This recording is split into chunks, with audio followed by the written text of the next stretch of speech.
सभी को नमस्कार। क्लास 12th इलेक्ट्रोकेमिस्ट्री में नर्स इक्वेशन हम पढ़ रहे थे। उसका पार्ट फर्स्ट पढ़ा हमने। उसमें work done by the cell W is equal to Q into V से हमने गिब्स फ्री एनर्जी निकाली थी। उसके आगे हम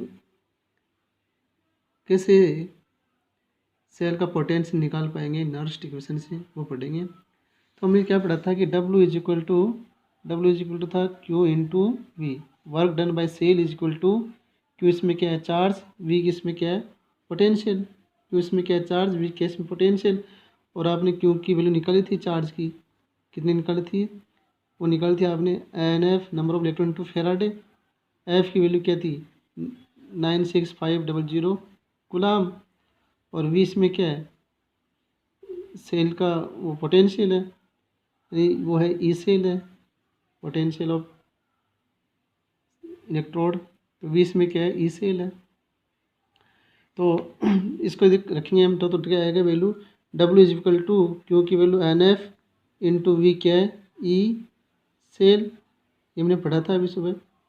अब क्या कोई भी सेल की जब वर्क डन होगा तो उसकी एनर्जी में क्या लॉस होगा, तो एनर्जी में लॉस होगा तो उसको minus delta G Gibbs principle से शो किया गया है। तो work done is equal to minus delta G is equal to NF into E cell.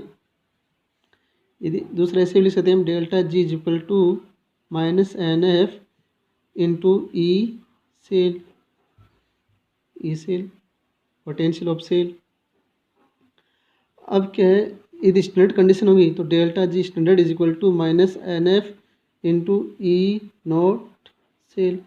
तो जो आता है नोट आता है वो आता है standard, standard condition delta G standard यानी naught delta G naught is equal to minus NF into E naught cell.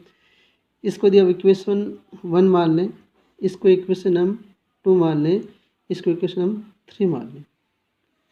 अब हमें क्या करना पड़ेगा, क्लास 11 की थर्मोडायनेमिक्स में हमने एक इक्वेशन पढ़ी थी कि delta G is equal to delta G naught plus RT ln Q। इसको अब इक्वेशन बोल दो 4। ये आप लर्न कर लो। ये इक्वेशन क्लास 11th में मैंने पढ़ी थी। Delta G is equal to delta G naught plus RT ln Q। अब इस इक्वेशन को फोर्थ इक्वेशन को हम NF से डिवाइड करेंगे, माइनस NF से क्या करें divide by minus NF of every step. तो delta G is equal to minus NF is equal to delta G naught minus NF plus RT ln Q। अब यहाँ पे डेल्टा जी और delta G naught की value put up कर दो equation 2 और 3 से। तो इक्वेशन 2 में डेल्टा जी की वैल्यू क्या है, डेल्टा जी की वैल्यू है minus NF E cell divide by minus NF। Delta G naught की वैल्यू क्या है NF E naught cell upon minus NF plus RT ln Q upon minus NF। ये value हम पहले भी पुटअप कर सकते हैं, यहाँ भी कर सकते हैं। डेल्टा जी की वैल्यू पुटअप कर दो, डेल्टा जी नोट वैल्यू की पुटअप कर दो, फिर इसको डिवाइड कर दो, है ना। तो यहाँ भी डेल्टा जी की वैल्यू पुटअप कर दो आप कि delta G minus NF into E cell delta G naught minus NF E naught cell plus RT ln Q। फिर इस इक्वेशन को डिवाइड कर दो माइनस NF से। तो डिवाइड करने पे क्या माइनस माइनस कट गया, NN कट गया, FF कट गया, क्या बचा ई सेल बचा, क्या बचा E cell is equal to यहाँ पे क्या है, यहाँ पे माइनस माइनस कट गया, N से N कट गया, F से F कट गया, तो क्या बचा ई नॉट सेल। अब ये माइनस ये प्लस तो माइनस हो जाएगा RT ln Q upon NF। ये आगे इसमें E cell E cell is equal to E naught cell minus R T L N Q upon N F. ये आ गया इक्वेशन। अब इसमें देखो इसमें आर क्या है, आर यहाँ पे है, आर यहाँ पे क्या है, गैस कांस्टेंट है, गैस कांस्टेंट जिसकी वैल्यू आपको याद होगी शायद 8.314 होगी इसकी वैल्यू। और दूसरा इसमें टी इसमें क्या है, टेम्परेचर है 298 केल्विन। और फिर इसमें एन क्या है, नंबर ऑफ इलेक्ट्रॉन। एफ के इसमें फेराडे कांस्टेंट जिसकी वैल्यू 96500 कूलम, जिसकी वैल्यू क्या 96500 कूलम। तो ये इसमें वैल्यू है। अब यदि इन वैल्यू को पुटअप करते हैं, मान लो कि निकाले हम, जैसे इक्वेशन पढ़ी आपने, E cell is equal to E naught cell minus R की वैल्यू जो आपने ये था ना आपके था R minus R T L N Q upon N F. तो यहाँ पे E cell is equal to E naught cell minus R की वैल्यू रखो 8.314, टी की value 298 and number of electron 96500 into L N Q. L N की भी आप लिख दो log 10 में 2.303 क्यू, यानी एल एल क्या एल एन क्या है, L N is equal to log E. इसको log 10 में करेंगे तो कितना आएगा 2.303।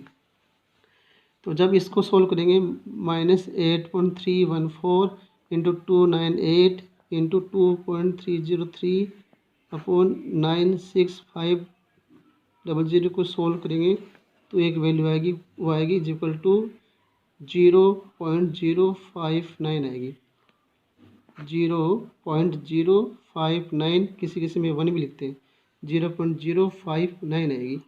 तो ये वैल्यू आप रख दो इस इक्वेशन में, तो क्या आ जाएगी, E cell is equal to E naught cell minus यानी R T L N upon N F. इसकी जगह क्या जाएगा 0.05951 upon N log 10 Q, log 10 Q आ गया। अब बात है इसमें क्यू क्या है, तो क्यू इसमें है कोफिशिएंट, रेट कोफिशिएंट है इसमें क्यू। तो क्यू इसमें है तो इसको आप केसी मान लो, केसी। ये भी हमने क्लास 11 में पढ़ा था, केसी रिएक्शन के लिए हम कैसे निकालते हैं रेट कांस्टेंट केसी। यानी केसी इज इक्वल टू क्या होता है, concentration of product upon concentration of reactant. Q is equal to क्या है, केसी कैसे आएगा, प्रोडक्ट की कंसंट्रेशन अपॉन रिएक्टेंट की कंसंट्रेशन। अब किसी सेल का एग्जांपल लेके समझो कैसे निकालेंगे कैसी। जैसे हमने डेनियल सेल लिया, डेनियल सेल की बात करते हैं। तो डेनियल सेल में क्या है, जिंक जो इलेक्ट्रोड है उससे बनेगा जिंक आयन, दूसरा जो कॉपर आयन है वो चेंज होगा Cu+ में, है ना। जिंक का होगा ऑक्सीडेशन और कॉपर का होगा रिडक्शन, ये हमने पढ़ा है। तो इसमें ये रिएक्टेंट है और ये क्या है, प्रोडक्ट है। तो क्यूज में क्या आएगा, क्यूज इक्वल टू केसी। तो प्रोडक्ट की कंसंट्रेशन, तो जिंक आयन की कंसंट्रेशन और कॉपर की कंसंट्रेशन अपॉन रिएक्टेंट इसमें जिंक की कंसंट्रेशन और कॉपर आयन की कंसंट्रेशन। इसमें जिंक क्या है, एक्वस में है, कॉपर क्या है, सॉलिड में है। जिंक क्या है, सॉलिड में, कॉपर क्या है, एक्वस में। अब यहाँ पे क्या हुआ, केसी के लिए क्या बोला है कि सॉलिड के लिए किसके लिए, सॉलिड के लिए और गैस के लिए यहाँ पे कंसंट्रेशन की वैल्यू 1 मानेंगे। क्या मानेंगे, 1। तो क्या जाएगा इसमें Q is equal to KC बराबर, तो ये बच गया Zn प्लस 2 आयन, ये वैल्यू इसकी मानेंगे 1, और नीचे आ गया इसमें जिंक ठोस है, इसकी value 1 into Cu plus 2 ion. तो KC इसमें क्या आ गया, इसमें KC क्या गया, KC इज इक्वल टू क्या आ गया, ऊपर आएगा जिंक आयन की कंसनट्रेशन अपॉन कॉपर आयन की कंसनट्रेशन। ऐसे हम KC या Q के लिए पुट करेंगे। यदि हम एक ही सेल की बात करें, जैसे लेफ्ट हैंड साइड या राइट हैंड साइड की बात करें डेनियल सेल की, तो उसके लिए कैसे निकालेंगे। जैसे लेफ्ट हैंड साइड में क्या हुआ कि जिंक है वो चेंज हो रहा है Zn प्लस 2 में, जिंक चेंज हो रहा है Zn प्लस 2 में, वो ना LON। तो लेफ्ट साइड में क्या होगा, ऑक्सीडेशन होगा, लेफ्ट साइड में क्या होगा, ऑक्सीडेशन होगा। तो इसके लिए क्या आएगा, Q is equal to KC बराबर, इसमें आएगा प्रोडक्ट की कंसनट्रेशन अपॉन रिएक्टेंट की कंसनट्रेशन। तो क्या आएगा, KC इज इक्वल टू, इसमें प्रोडक्ट है इसमें Zn प्लस 2, और ये इसमें रिएक्टेंट है Zn। तो इसमें क्या जाएगा, KC इज इक्वल टू, तो ये आ जाएगा Zn प्लस 2, और नीचे आएगा जिंक सॉलिड है, उसके लिए आएगा 1। ऐसे राइट हैंड साइड निकाले हम, कॉपर आयन चेंज हो रहा है किसमें, Cu, ये इसमें एक्वस में है और ये क्या है, सॉलिड में है। तो Q is equal to KC बराबर प्रोडक्ट की कंसनट्रेशन अपॉन रिएक्टेंट की कंसनट्रेशन। तो प्रोडक्ट इसमें क्या है, Cu सॉलिड है, और रिएक्टेंट इसमें क्या है, Cu प्लस 2 आयन है। सॉलिड के लिए इसकी वैल्यू 1, तो आएगा 1 अपॉन Cu प्लस 2 आयन। और मोस्टली हम सेल में क्या है, रिडक्शन पोटेंशियल लेते हैं, रिडक्शन पोटेंशियल ही लेते हैं मोस्टली हम। तो इसका मीनिंग क्या हुआ कि उस जो इक्वेशन थी नर्स्ट इक्वेशन, उसको हम ऐसे भी लिख सकते हैं कि E cell is equal to E naught cell minus 0.0591 upon N log 10 1 upon mn plus. mn plus क्यों लिखा है कि मैंने बोला था शुरू से बोलने कि हम क्या सेल का पोटेंशियल निकालते हैं तो रिडक्शन पोटेंशियल निकालते हैं। रिडक्शन पोटेंशियल लिए क्या है, ये नीचे आएगा आयन की कंसंट्रेशन 1 अपॉन mn प्लस।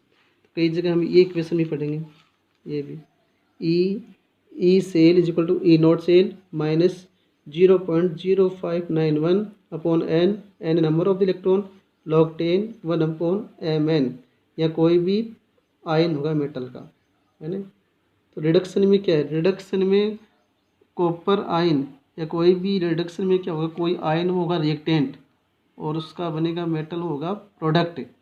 ये एक्वस में होगा, सॉलिड में होगा। सॉलिड की इसकी वैल्यू 1 आएगी, तो 1 यहाँ पे ऊपर आएगा और ये इसमें नीचे आएगा। तो ये नर्स्ट इक्वेशन है, इसको बेस मान के हम कोई भी न्यूमेरिकल हम कर सकते हैं।